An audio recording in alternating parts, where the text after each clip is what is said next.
JEPI is the JP Morgan Equity Premium Income ETF, and it's one of the most popular and talked about ETFs with a strong online following. Not only that, but it's seen over $10 billion in net inflows in 2023 and has over $29 billion in assets under management, which makes it the largest actively managed ETF. And all that being said, I actually don't think JEPI makes sense for most investors. And we're going to talk about why. Now, before everybody gets all upset with me, I'm not saying that JEPI is a bad investment. I actually think it does a very good job in terms of what it aims to accomplish. But what it tries to accomplish and how it goes about it only makes sense for a very specific group of investors, but not necessarily everybody online who's ready to go all in. But before we get into that, let's talk about the basics for JEPI. And we see JEPI's trading at a price of $55.36. It's up 0.53% over the past 12 months, and year to date, it's up about 1.63%. It pays a dividend of $5.35 per share, which equates to a dividend yield of 9.66%, which is no doubt why a lot of people are interested in it and excited about it. And now if we look at their dividend summary, they have 2 consecutive years of dividend growth, but it should be known that JEPI is a relatively new ETF. It was actually started in May of 2020. And if we look at their dividend growth rate, obviously they only have the 3-year available. It's an eye-popping 62.90%. But I want to take a look at that a little bit more closely because it looks a little off. And if we go to their dividend history, we can see that the reason for that number is that when the ETF started in 2020, the dividends started in June. So there's only about half a year of dividends in 2020 that's pushing up that compounded annual growth rate. But it does look like from 2021 to 2022, they had really good dividend growth. And then in 2023, it looks like it's going to be considerably less in 2022. So I would imagine that by the end of the year, that consecutive years of dividend growth is probably going to end just based on how it looks right now. So if we look at JEPI's holdings, we see that the top 10 holdings only make a little above 15% of the fund. So in general, it's going to be pretty well diversified in terms of not being real top heavy. Now, in terms of total number of holdings, there's 139 stocks, and it's split pretty well across different industries, with only one, which is technology, making up over 15% of the fund. But remember, this is an actively managed fund, so these holdings are going to be changing pretty regularly, and we're actually going to talk a little bit more about that here in a minute. Now, if we take a look real quick at the expenses tab, we see that JEPI has an expense ratio of 0.35%. Now, it is actively managed, but even for being actively managed, that's a pretty reasonable expense ratio. That just means that for every $10,000 invested, you'll have a fee of about $35. All right, so now for my favorite part, let's dig into the methodology of JEPI to understand how it's supposed to actually work. And for that information, we're going to go to the JP Morgan ETF documents to help provide that insight that we need, at least as much as they're going to share. And right off the bat, we see what JEPI is supposed to be all about. It's designed to provide current income while maintaining prospects for capital appreciation. Sounds great. We get income, still have a chance for capital appreciation. Best of both worlds. Tastes great, less filling. Okay, nobody probably remembers that. I guess I'm old. Tastes great, less filling. And here's the actual approach that they're taking to achieve that goal. So JEPI generates income through a combination of selling options and investing in U.S. large cap stocks, seeking to deliver a monthly income stream from associated option premiums and stock dividends. So that's a lot of words, and you may not know what all those mean, but we're going to break it down. So number one, they invest in U.S. large cap stocks, specifically ones in the S&P 500, and they get paid dividends on those. So all that makes perfect sense. We know what that means. And at least 80% of the assets in the fund are going to be used in that way. But then two, they can use up to 20% of the assets to sell options. And primarily what they're referring to is covered call options. So let's talk about what that is. Because you might be wondering right now, what the heck is a covered call? Covered call is when you own a stock, but then you sell a call option on it as well. A call option basically gives someone the option to buy the stock from you at a certain price by a certain date. And they pay you a premium in the form of cash to have that option. If the stock price stays below their call price, the option just expires on the option date, and you get to keep the premium and the shares you already had. Win-win. But if the stock price goes above their call price, then they can exercise their option to buy, since the stock is already in the money, and you have to sell them your shares at the price that you agreed upon. Now, you still get to keep your premium that you collected from them, but you lose out on the gains that happened above your option price. And of course, you don't actually have the shares anymore either. And just to make this slightly more complicated, JP Morgan does their covered call option selling through equity-linked notes, or ELNs. And they kind of explain what those are in the prospectus.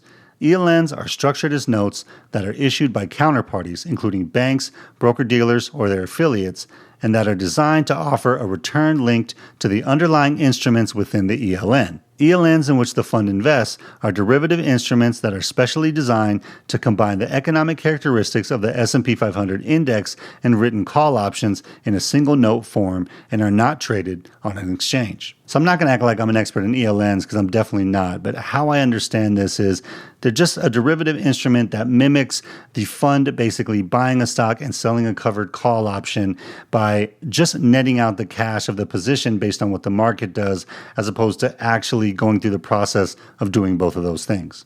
Hopefully I didn't just confuse you even more, so sorry if I did. But to me, the most important part of this is it's the fund doing its covered call strategy, but they're doing it through a third party. And why I think that's a point to remember is that the ELNs are adding an additional layer of risk into the fund that maybe isn't in just a normal index fund. Because the ELNs are happening through a third party, it means that there's liquidity risk and counterparty risk. So basically, if the entity that issues the ELN goes under or there's no liquidity for the note, then it could impact the fund. Okay, so now that you learned more than you ever wanted to know about that, let's talk about how this split of dividends actually impacts us as investors. So historically, JEPI has given about 85% of their dividends from options premiums, with the other 15% or so being dividends from actual stock holdings. And this is important because of two main reasons. One, since the majority of the income is based on the premiums from selling options, they're dependent on the volatility in the market, so their ability to earn from selling options is going to fluctuate a little bit. And the reason for this is that when the market is volatile, the premiums on options cost more because there's a higher range of potential prices that can be hit within a period of time. So when they cost more, you earn more premium. So when the volatility is low, they earn less. And then number two, since 85% of the income is going to come from option selling, it's going to be taxed at ordinary income rates instead of being qualified dividends. So qualified dividends are usually taxed at capital gains rates. So with JEPI, you're going to be paying a little bit more in taxes since 85% of that income is coming from distributions or ordinary dividends as opposed to qualified dividends. Whew. You guys still awake out there? I almost fell asleep myself, so don't worry about it. But that was just the first one. Don't worry. The next two will go quicker. And so the second part of the approach is it constructs a diversified, low volatility equity portfolio through a proprietary research process designed to identify over and undervalued stocks with attractive risk and return characteristics. Oh, those proprietary research processes, you know how I love them. But basically what JP Morgan's doing is trying to find low volatility stocks that are likely undervalued and have good risk and return characteristics. But we have to remember that JEPI is an actively managed fund, and it's one that actually sees a lot of turnover. And you can see this turnover if you look at the historical top 10 holdings. This is the most recent one that has Amazon, Adobe, and Microsoft near the top. And this one was from January, where none of those three are even in the top 20. And that's not to say it's a bad thing. I mean, even the allocations here are under 2%, so it's not a huge deal. But it's just an example of the turnover and the type of change that's going to happen in JEPI. And at this point, the turnover ratio is 195%, which means that whenever you do actually have to sell your shares, the tax hit's going to be higher than a fund with a more reasonable turnover ratio. And you see that in JP Morgan's prospectus where they talk about after-tax returns. For the past 1 year, the return before taxes was 21.61%.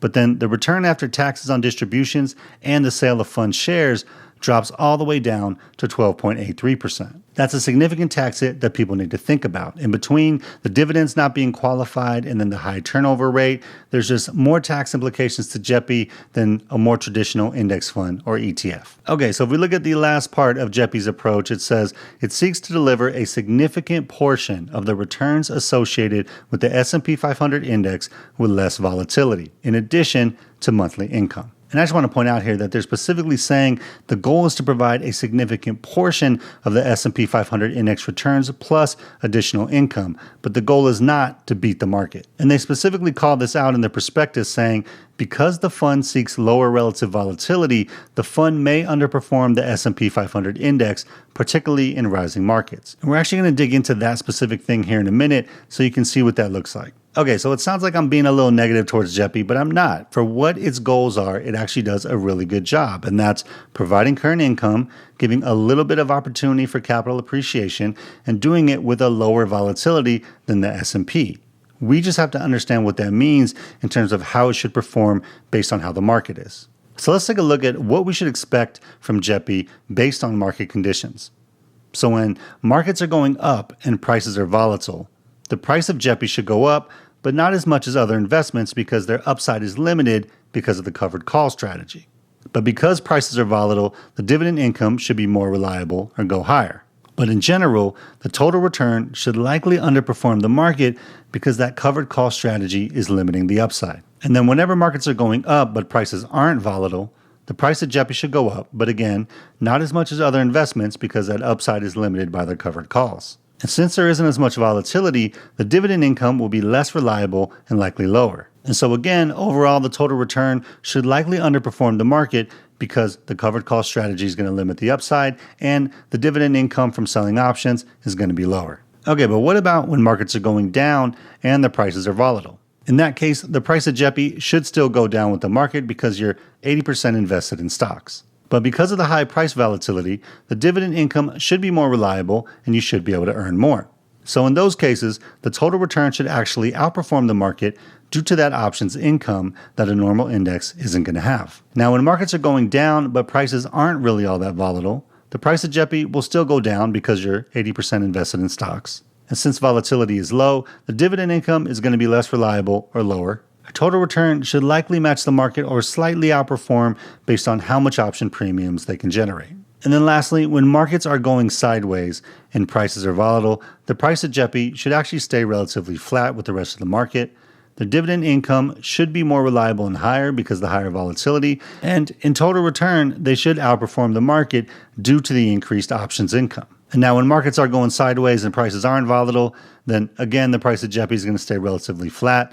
Dividend income will be less reliable and lower, and total return, again, will likely match the market or maybe slightly outperform based on how much option premiums they can generate. So the bottom line with JEPI is that it's going to perform the best whenever markets are going down or sideways and there's high volatility because the additional options income is going to be a differentiator against just the general market. But the challenges are if the market is going up, you're not going to see the same level of gains because the covered call strategy is going to limit your upside, and you're dependent on the volatility in the market to be able to get those consistent option premiums to be able to drive up your total return. So now that we know what JEPI is supposed to do and how it's supposed to work, how was it actually performed? Now, one of the challenges with JEPI is that it was only launched in 2020, so there's not a lot of history on it, but we can at least take a look at how it's performed over the past few years. So if we take a look at 2021, and just real quick, I'm comparing JEPI with SPY, which is the S&P 500, SEHD, QQQ,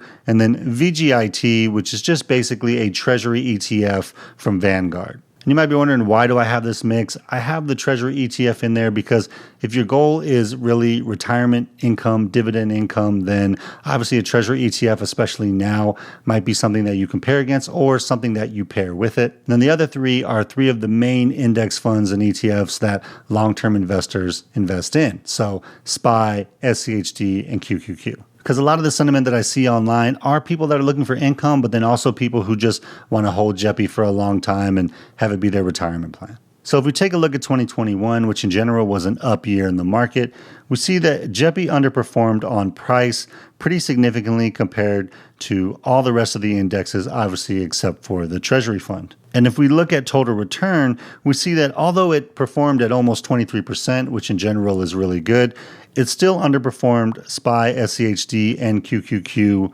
pretty significantly. And one thing that we have to remember when we look at total return, if you're taking those dividends from JEPI, you're paying tax on that as well. So your overall return is actually going to be a little bit lower because of the tax hit. But in general, if we look at what we expected to happen, which was the price of JEPI should go up, but not as much as the other investments, and the total return should likely underperform the broader market, both of those things were true in 2021. And now if we look at 2022, which in general was a big down year in the market, we see that JEPI's price went down quite a bit, just like all the other indices did. Now, some went down more than others based on the type of stocks that they held, but they're all significantly down. But then when we look at total return, we see that JEPI actually was the best performer out of all of them because of that option premium and dividend income. So when we go back to what our predictions were of how it should perform, when markets are going down and prices are volatile, the price of JEPI should go down, which it did. Dividend income should be more reliable and higher. And if you remember, from 2021 to 2022, they had a big jump in dividend growth. And then lastly, the total return should outperform the market due to the options income. And when you look at total return for 2022, JEPI definitely did that. And then lastly, if we look at year to date for 2023, again, 2023 is an up year in the market. We see that JEPI's price is obviously underperforming SPY and QQQ, which are the growth indices. It actually has outperformed SCHD, which I just thought was an interesting tidbit. And then when we look at total return, it is positive, but it is severely underperforming SPY and QQQ. But one thing that we should notice is that 2023 has actually been a slightly less volatile year than 2022 was. So the option premiums have actually been lower, which is why the dividends this year aren't as high as they were last year. And so if we go back to our expectations, when markets are going up but prices aren't that volatile, the price of JEPI should go up, but not as much as the other investments, which is exactly what we've seen. The dividend income will be lower, which it is, and then total return should likely underperform the market because the covered call strategy limits the upside. And that's basically what we've seen. So at least the good news is the way that we expect JEPI to perform based on how it's designed seems to be playing out. Now, whether or not that aligns with your goals as an investor, that's a whole other question, but at least we can make a decision based on how it's designed and what the aims and goals of the ETFs are. And just to check how JEPI's performed across indices for those 3 years since 2021, we see that price-wise it stayed pretty flat, but when we look at total return, it's right up there with the best performers, which ironically is SCHD. So what this shows is really the power of JEPI being able to make a really bad year not so bad, because that's really what's driving the performance over the past 3 years, which ironically the same thing could be said for SCHD as well. So the question as an investor is, going forward, do you expect more of the years to be like 2022, where it's a really bad down year with high volatility?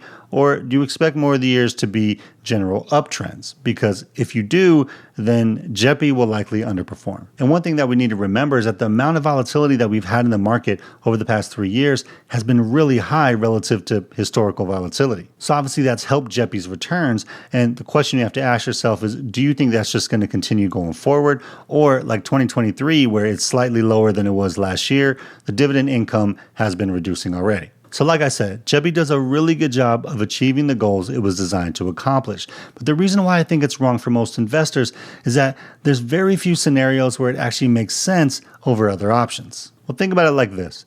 If you're in retirement, it might be an okay option versus like a fixed income fund, but most of the dividends aren't qualified, so you're going to pay ordinary income tax rates on it because only 15 to 20% of JEPI's dividends are qualified. And if you actually have to sell shares for income above what the dividend provides, you'll likely pay even higher taxes since JEPI has a 195% turnover rate. So if you're in retirement or close to retirement and you use it as one part of an income portfolio for the high yield, it may make sense in combination with other income or dividends that are more tax efficient and less dependent on volatility in choppy markets. It definitely has value in that scenario. Now, for a long-term investor with 10, 20, or 30 years to go, I just don't see how this makes sense unless you're an investor that wants to get in and out of positions and actively manage your portfolio based on market factors. Now, what I mean by this is that if you're buying JEPI because you're looking at the market and you're saying, you know what, I think the market's going to be really volatile for the next few years, it's going to stay choppy in terms of prices, and I'm going to buy JEPI because it's going to outperform in that environment. If that's what you're saying, then it makes perfect sense. Because that's a scenario when it should perform its best. And it has so far, because that's a scenario that we've had since 2021, or at least in 2022. But even in that scenario, it only makes sense in a tax-advantaged account like an IRA or an HSA. Otherwise, your returns are really going to be eaten up by those additional tax issues. And then just another possible scenario, if you're not really thinking long term, but you're just using JEPI because it has that high dividend yield and you have a need for income right now, maybe because you just need to pay the bills or you're trying to transition from a 9-to-5 job to where it's a temporary solution to get income to continue paying the bills that eventually you'll shift your investment strategy later, then that also obviously can work. But outside of those 3 very specific scenarios, I just don't see where JEPI makes the most sense compared to other options. And that's why I say that JEPI is probably wrong for most investors, because I don't think that most investors are in one of those 3 situations. If you're an investor with a long-term time horizon, investing in the S&P 500 or QQQ or SCHD will all have better returns from a capital appreciation standpoint over the long term, because you're not limiting the upside with covered calls. Yes, you'll experience more downside volatility when markets are down, but you'll also get more upside whenever markets are up, and that's what's going to compound over time. So in general, if you think that markets go up over a long period of time, then it makes no sense to hold JEPI long term. Now, if you think markets just go down or sideways over time, then yeah, JEPI could definitely work. But I guess my question then would be, why invest at all? And then just one last point. I know that JEPI is designed to give you better risk-adjusted returns by focusing on lower volatility. And if you look at the portfolio characteristics, it's doing that, where the losses in down years are less, and in some cases, significantly less than other funds. But what those numbers don't take into account are the additional risks and costs that you're taking on by choosing JEPI over something like SPY, QQQ, or SCHD. And those additional risks are things like, number one, it's actively managed. So you're dependent on JP Morgan to make good decisions every single month for as long as you hold it.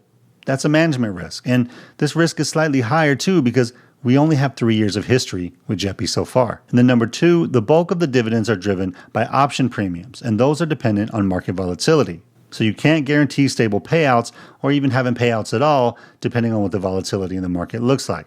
Then number three, the covered call strategy by its own design is limiting the upside potential of the whole fund. So while it smooths out returns and lowers volatility overall, it significantly limits the upside of the fund in rising markets. And then lastly, the use of ELNs introduce liquidity risk and counterparty risk into the fund. And those don't even include the higher expenses and tax implications you have to deal with as well. So my question would be, are you really getting a better risk-adjusted return when you factor all those things in by going with JEPI over something like SPY, QQQ, or SCHD? If you're a long-term investor with a long time horizon, I would argue that you're definitely not. But that's just me. So I know JEPI has a lot of hype and a ton of people who believe in it, but I just think they're better options for most investors that'll give them better overall returns, outside of those 3 specific scenarios where it actually makes a lot of sense. But that's just my thoughts on it. So what do you guys think of JEPI? Are you actually holding it? Am I totally off base? Let me know down in the comments below. Hope you guys have a great day out there. Financial independence is true freedom, so keep building and stacking wins, and I'll see you guys in the next one. Peace.